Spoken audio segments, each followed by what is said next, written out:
Hello everyone, आज हम discuss करेंगे कोडशेफ स्टार्टर्स 192 और उसका problem number B. So problem बहुत लंबा है, आप खुद पढ़ सकते हो उसको। तो मैं समझा देता हूँ, ठीक है। तो देखो प्रॉब्लम ऐसा होता है कि मेरे पास एक एरे दिया है ए नाम का, ठीक है। एरे दिया है मेरे को, और ये जो एरे है ना, ये 1 और 2 से बना है, ठीक है। मतलब ए ऑफ आई जो है वो या तो 1 है या तो फिर 2 है, ठीक है। मतलब 1 और 2 से बना है।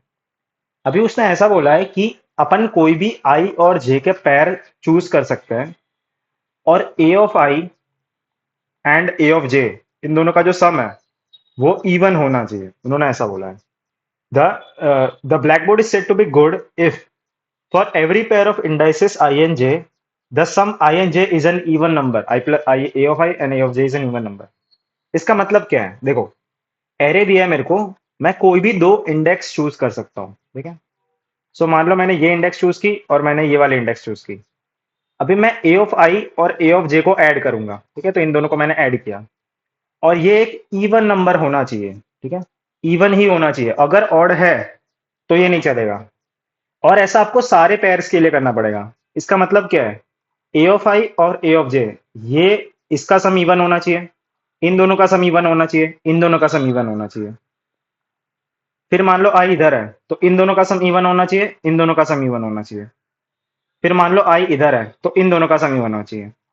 मतलब जितने भी पेयर्स पॉसिबल है, ठीक है, ऑल पॉसिबल पेयर्स का सम जो है वो इवन होना चाहिए। समझ में आया? क्वेश्चन ये है। अभी अगर ये पॉसिबल है तो इसको अपन क्या बोलते हैं? गुड बोलते हैं। क्या बोलते हैं? ये गुड एरे है। अभी उसने ऐसा बोला है कि एरे अभी गुड हो भी सकता है, नहीं भी हो सकता। तो उन्होंने दो ऑपरेशंस दिए अपन को, ठीक है। उसने क्या बोला कि दो ऑपरेशंस आप कर सकते हो। या तो आप क्या कर सकते हो, आप दो वन को मिला के, आप दो वन को मिला के एक टू बना सकते हो, या तो फिर आप टू को तोड़ के दो वन बना सकते हो। अब इसका मतलब क्या है, देखो एग्जांपल से समझते हैं। तो ये दो ऑपरेशन बोला है, तो उसने ऐसा बोला है कि मिनिमम कितने ऑपरेशंस करने पड़ेंगे कि भाई आपका गुड एरे बन जाए, आपका एरे जो है वो गुड बन जाएगा। तो उसने ऐसा बोला है। एग्जाम्पल देकर समझ में आएगा, ठीक है। देखो पहला एग्जाम्पल 1 1 2 2, ठीक है। चार एरे की साइज है, और ये अपना एरे है, ठीक है। 1 1 2 2। तो मेरे पास एक एरे है जिसमें 1 1 और 2 2 है। अभी उसने क्या बोला कि कोई भी आई और जे है, आई और जे है, तो A of I plus A of J even होना चाहिए, ऐसा बोला उसने। अभी देखो, 1 + 1 कितना होता है? 2, जो कि इवन है। बट देखो, अगर मैं इन दोनों को लेता हूं, इन दोनों को, ठीक है, इन दोनों को लेता हूं, तो ये इवन नहीं है। 1 + 2 कितना होता है? 3। तो उसने क्या बोला है कि आप दो वन को मिला के टू बना सकते हो, या तो टू को तोड़ के वन बना सकते हो, ठीक है। तो मैंने क्या किया, मैंने ये जो दोनों वन है ना, इसको मिला के मैंने क्या बना दिया? एक टू बना दिया। तो ये टू बन गया, फिर ये वाला टू और ये वाला टू। अभी जो एरे है वो सारा टू से बना है। अभी वापिस आप चेक करो, वापिस चेक करो, क्या ये गुड एरे है कि नहीं है। तो ये सम कैसा है? इवन है। ये वाला सम भी कैसा है? इवन है, ठीक है। ये वाला सम भी कैसा है? इवन है।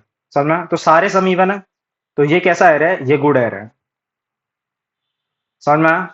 तो कितने ऑपरेशन लगे मेरे को? एक ही ऑपरेशन लगा, तो इसका आंसर कितना आएगा? एक। कितने ऑपरेशन लगे मेरे को? एक ऑपरेशन लगा मेरा, ठीक है। तो इसका आंसर कितना आएगा? 1। समझ में आया? एक और एग्जांपल लिखो, 1 1 1 1, ठीक है, सारे वन है। अभी सोचने जाओ तो अगर सारे वन है, अगर सारे वन है इसका मतलब क्या है? कोई ऑपरेशन करने की नीड ही नहीं है, बिकॉज ध्यान से देखो ना, तो सारे पेयर्स इवन है ऑलरेडी। 1 + 1 कितना होता है? 2। 1 + 1 कितना होता है? 2। 1 + 1 कितना होता है? 2।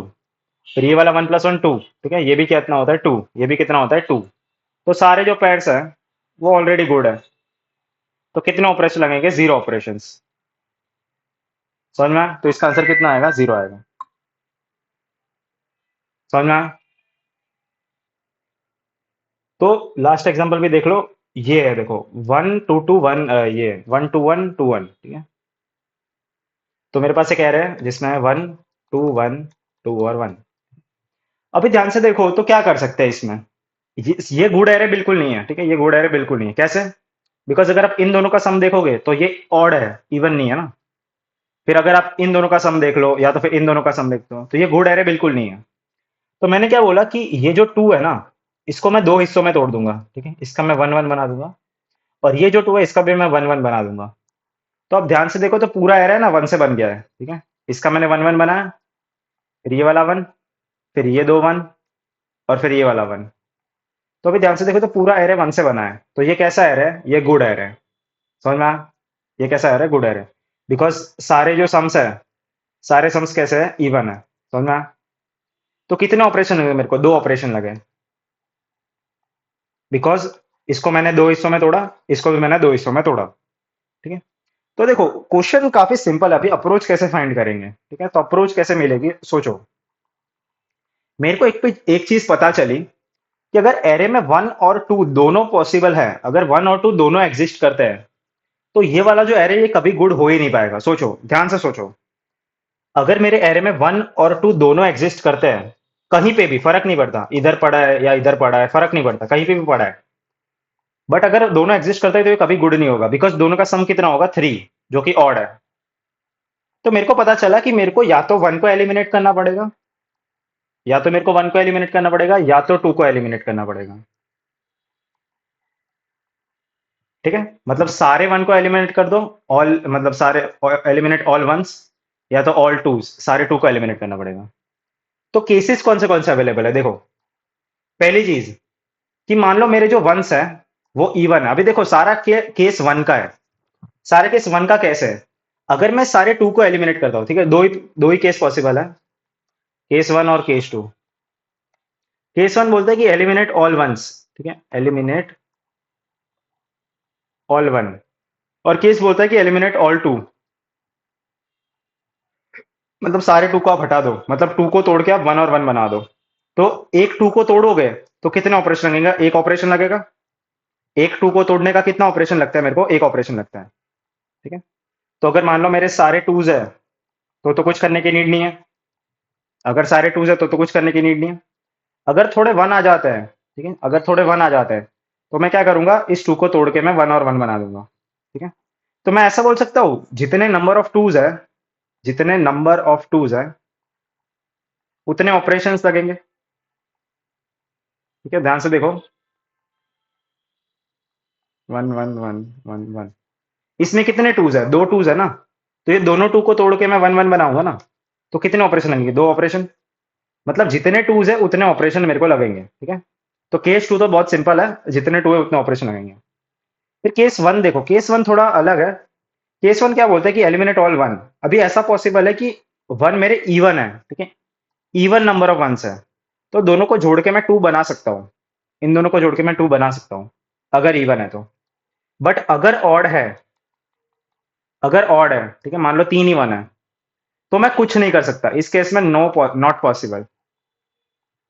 अगर मेरे पास इवन नंबर ऑफ वंस है तो मेरे को डेफिनेटली 2 को ही तोड़ने पड़ेंगे। सोचो, एग्जाम्पल देखो। ठीक है, मान लो मेरे पास 3 1 है और 2 2 है, सारे 2 है। अभी आप कुछ भी कर लो, आप ये जो 1 है ना, इसका कुछ कर नहीं सकते आप 2 1 को जोड़ के 2 बना सकते हो, बट एक 1 तो रह ही जाएगा, एक 1 रह जाएगा, और इसका आप कुछ नहीं कर सकते हैं। तो सबसे ऑप्टिमल अप्रोच यही रहेगी कि आपको सारे 2 को 1 में तोड़ना पड़ेगा। सारे 2 को आपको 1 में तोड़ना पड़ेगा, तब जाके आपका आंसर आएगा। तो मेरे को पता चला कि अगर मेरे पास ऑड नंबर ऑफ वंस है, मेरे पास जो 1 है वो ऑड है, तो मेरे को जितने भी टूज है उतने ऑपरेशंस करने पड़ेंगे। सोचो, जितने टूज है मेरे पास उतने ऑपरेशन मेरे को करने पड़ेंगे। वरना, वरना मैं क्या करूंगा? ध्यान से देखो, अगर मेरे पास इवन नंबर ऑफ वंस है, ठीक है, अगर मेरे पास इवन नंबर ऑफ वंस है, तो मैं क्या चेक करूंगा कि मेरे पास टूज कितने हैं? मेरे पास टूज है 3। मेरे पास 1 कितने हैं? 4 1 है। बट ऑपरेशन कितने लगेंगे? 2 ही ऑपरेशन लगेंगे। इसका मतलब क्या है? अगर मेरे पास इवन वंस है, तो मेरे को जितने भी वंस है डिवाइडेड बाय 2 ऑपरेशंस लगेंगे। अगर मेरे पास 4 वंस है तो मेरे को 2 ऑपरेशन लगेंगे। अगर मेरे पास 6 वंस होते, मेरे पास अगर 6 वंस होते तो मेरे को 3 ऑपरेशन लगते हैं। 6 वंस होते तो। समझ में आ रहा है क्या कर रहा हूं मैं? कि भाई अगर इवन है तो इसका मतलब क्या है? दोनों को जोड़ जोड़ के आप 2 बना सकते हो ना, तो जितने भी वंस है उसको डिवाइड बाय 2 कर देंगे। तो मैं क्या फाइंड करूंगा कि जितने टूज है और वंस डिवाइडेड बाय 2, इसका मिनिमम फाइंड करेंगे अपन। इतने ऑपरेशंस आपको लगेंगे। सोचो कैसे, कि मान लो इवन नंबर ऑफ वंस है और ये 2 2 है। अभी मैं क्या कर सकता हूं? मैं इन दोनों को जोड़ के 2 बना दूं, इन दोनों को जोड़ के 2 बना दूं, तो कितने ऑपरेशन लगेंगे? 2 ऑपरेशन। या तो फिर मैं क्या कर सकता हूं? मैं इन दोनों को तोड़ के वन बना दूं, इन दोनों को तोड़ के वन बना दूं, तो कितने ऑपरेशन लगेंगे? दो ऑपरेशन। मान लो 6 वंस होते हैं, मान लो 6 वंस होते हैं, तो कितने, अगर मैं सारे वन को जोड़ के टू बनाता हूं तो मेरे को 3 ऑपरेशन लगेंगे। बट अगर मैं टू को जोड़ के वन बनाता हूं तो मेरे को दो ही ऑपरेशन लगेंगे। तो मेरे को क्या फाइंड किया कि अगर मैं वंस डिवाइडेड बाय टू करता हूं, ठीक है, तो इतने ऑपरेशन, कितने ऑपरेशन लगेंगे? 3 ऑपरेशन। ठीक है। बट अगर मैं सिर्फ टूज लेता हूं तो कितने ऑपरेशन लगेंगे? मेरे को दो ही ऑपरेशन लगेंगे। देखो, अगर मैं सिर्फ टू के साथ डील करता हूं तो दो ऑपरेशन लगेंगे, और अगर मैं वंस के साथ डील कर रहा हूं तो मेरे को 3 ऑपरेशन लगेंगे। तो इन दोनों का मिनिमम फाइंड करूंगा ना, ऑब्वियसली मैं ये चीज क्यों करूंगा? ये चीज तो ज्यादा ऑपरेशन ले रही है ना, मैं ऑब्वियसली ये चीज करूंगा, टूज वाली चीज करूंगा ना मैं। तो इसीलिए अपन दोनों का मिनिमम फाइंड कर रहे हैं, समझ में आया? ठीक है। तो ये दो केस अपन, यही आपका कोड रहेगा कि अगर even number of, odd number of ones है, तो आपका आंसर क्या हो जाएगा? जितने आपके पास टूज है। और अगर इवन नंबर ऑफ वंस है, अगर वंस जो है वो इवन है, तो आपका ये आंसर बन जाएगा। ठीक है। अभी एक और केस पॉसिबल है कि मान लो सारे वंस है या तो सारे टू है, सारे वन है। ठीक है, तो आप क्या कर सकते हो? सारे वन का मतलब क्या है? जीरो ऑपरेशन, कोई ऑपरेशन करने की नीड नहीं है। या तो फिर सारे टू है, इसका भी मतलब क्या है? Zero operation. तो मैंने चेक कर लिया कि अगर वंस जो है, अगर वो एन है, या तो फिर आपके टूज जो है वो एन है, एन आपका जो साइज है, अगर सारे के सारे वन है या तो सारे के सारे टू है, तो आप क्या चेक, क्या प्रिंट करोगे? जीरो। फिर सेकंड कंडीशन मैंने चेक की कि आपके जो वंस है वो ऑड है। वंस अगर ऑड है तो आपको जितने भी टूज है उतने प्रिंट करने पड़ेंगे, जितने भी टूज है वो प्रिंट करने पड़ेंगे। वरना आप क्या प्रिंट करोगे? Minimum of ones divided by two. मतलब अगर आप वन को तोड़ के ऑपरेशन बनाते हो वो, या तो फिर टूज, मतलब अगर आप टू को तोड़ के वन बनाते हो, इसका मतलब है आप टू को तोड़ के वन बना रहे हो, और इसका मतलब है आप वन वन को जोड़ के टू बना रहे हो। समझ में आया? तो ये आपका कोड रहेगा। इसका कोड करते हैं। काफी लंबी एक्सप्लेनेशन हो गई है, बट आई होप समझ में आ गया आपको। अच्छा क्वेश्चन है। तो टेस्ट केस वाला इनपुट है आई गेस, है ना? हाँ, टेस्ट केस वाला है और एरे को इनपुट लेना है। तो इनपुट फॉर्मेट पढ़ लो ध्यान से। Int C int Y T minus minus, ठीक है। एरे को इनपुट लेना है, मैं वेक्टर बनाता हूँ।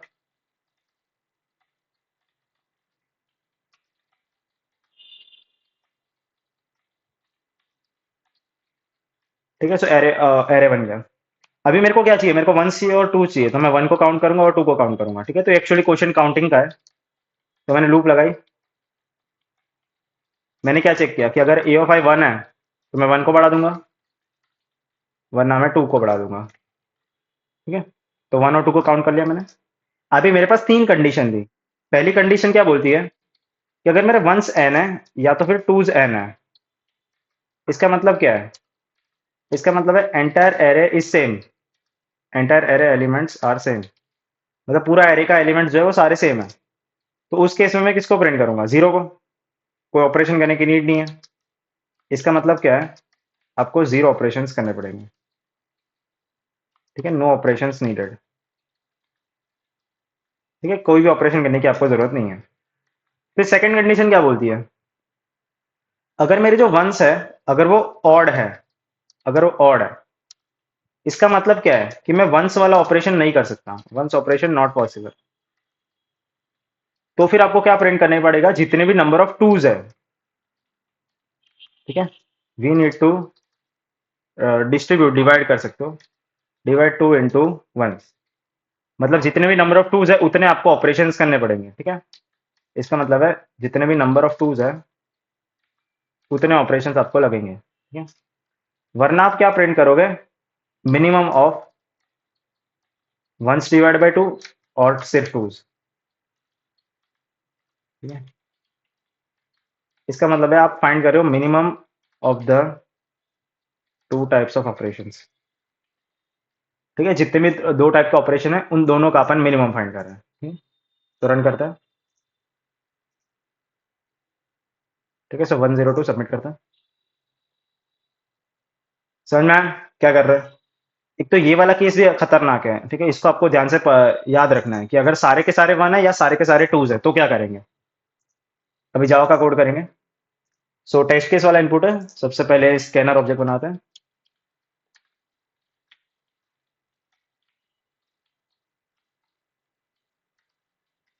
पहले टेस्ट केस को इनपुट लेंगे।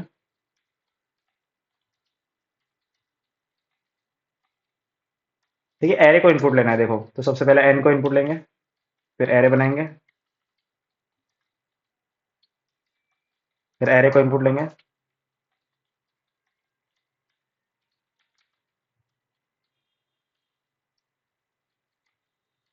ठीक है, एरे इनपुट हो गया। अभी देखो, मेरे को क्या फाइंड करना है, मेरे को जितने भी वंस है और जितने भी टूज है वो फाइंड करना है मेरे को। तो मैंने दो वेरिएबल्स बनाए, वंस और टूज नाम के। मेरे को काउंट करना है टूक में। ठीक है, मेरे को एक्चुअली क्या करना है, काउंट करना है। तो मैंने लूप लगाई, फिर मैंने चेक किया कि अगर ए ऑफ आई वन है तो मैं वन को बढ़ा दूंगा, वरना मैं टू को बढ़ा दूंगा। सो मेरे वन और टू काउंट हो गए। अभी मेरे को क्या करना है, मेरे को चेक करना है। क्या चेक करना है, कि अगर सारे के सारे वन है या तो सारे के सारे टू है। ठीक है, मतलब ऑल एलिमेंट्स आर सेम। तो इस केस में कितने ऑपरेशन लगेंगे आपको, जीरो ऑपरेशन लगेंगे। समझ में आया? अगर सारे के सारे जीरो है, एन है, या तो सारे के सारे एन है, तो फिर आपको जीरो ऑपरेशन लगेंगे। तो आपको क्या प्रिंट करना पड़ेगा, जीरो। अभी देखो, अगर मेरे जो वंस है अगर वो ऑड है, अगर मेरे नंबर ऑफ वंस ऑड है, तो इस केस में मेरे को सारे के सारे टू वाले ऑपरेशन करने पड़ेंगे। जितने भी टूज होंगे उतने ऑपरेशंस मेरे को लगेंगे। कैसे, जितने भी टूज है मेरे को लगे, अगर सारे के सारे ऑड है तो आप कुछ कर नहीं सकते, तो आपको डेफिनेटली टूज को डिस्ट्रीब्यूट करना पड़ेगा वन में। इसका मतलब क्या है, इसका मतलब है कि आप सारे के सारे टू, जो भी टू है उसको दो वन में तोड़ोगे, उसको दो वन में तोड़ोगे, तो इतने ऑपरेशंस आपको लगेंगे। या तो फिर थर्ड केस, थर्ड केस में आप क्या प्रिंट करोगे, मिनिमम ऑफ मैथ डॉट मिन ऑफ जितने भी वंस है डिवाइडेड बाय टू, और जितने भी टूज है उतने आप फाइंड करो minimum of the two types of operations. अपन को दो टाइप के ऑपरेशन दिए, राइट। अपन को उसने ऐसा बोला है कि या तो आप वन वन और वन को जोड़ के टू बना दो, या तो फिर आप टू को तोड़ के वन और वन बना दो। तो अपन ये जो ऑपरेशन है इसके आधे ऑपरेशन लगेंगे अपन को, मतलब वंस डिवाइडेड बाय टू, और इस ऑपरेशन के पूरे ऑपरेशन लगेंगे मतलब टूज। ठीक है, तो इन दोनों का मिनिमम फाइंड करेंगे अपन। तो इतना ही कोड है अपना, रन करते हैं इसको। ठीक है, सो 102 आउटपुट मैच हो रहा है, सही है, सबमिट करते हैं। आई होप समझ में आया आपको। ठीक है, ये जो, हाँ, करेक्ट आंसर। आपको ये वाली कंडीशन खतरनाक है, ये आपको सोचनी पड़ेगी कि मान लो सारे के सारे सेम है, इसको एज केस बोलते हैं अपन, एज केस। तो ये आपको समझना पड़ेगा। तो ये जो क्वेश्चन है इसका टाइम कॉम्प्लेक्सिटी कितना है, इसका टाइम कॉम्प्लेक्सिटी है ओ ऑफ एन। ठीक है, ऊपर लिखता हूँ मैं। ठीक है, ये जो कोड है इसका टाइम कॉम्प्लेक्सिटी कितना है, O of N. O of N इसीलिए बिकॉज अपन लूप लगा रहे हैं वंस और टूस काउंट करने के लिए। वंस और टूस काउंट कर रहे हैं ना अपन, तो उसके लिए लूप लगेगी ओ ऑफ एन की। स्पेस कॉम्प्लेक्सिटी कितना है इसका, ओ ऑफ वन। अपन ने कोई भी एक्स्ट्रा स्पेस यूज नहीं किया है, तो ओ ऑफ एन जो है वो इस कंस्टेंट के लिए चल जाएगा। ठीक है, सो ये सबसे ऑप्टिमल अप्रोच रहेगी आपकी। डन। सो आई होप आपको समझ में आया होगा। अप्रोच काफी ब्यूटीफुल है। अगर आपको ये चीज समझ में आ गई ना कि ये कंडीशन कैसे बन रही है, और ये वाली खास, तो फिर आपसे कोड हो जाएगा। तो मिलते हैं नेक्स्ट वीडियो में। Till then keep learning, take care, bye bye.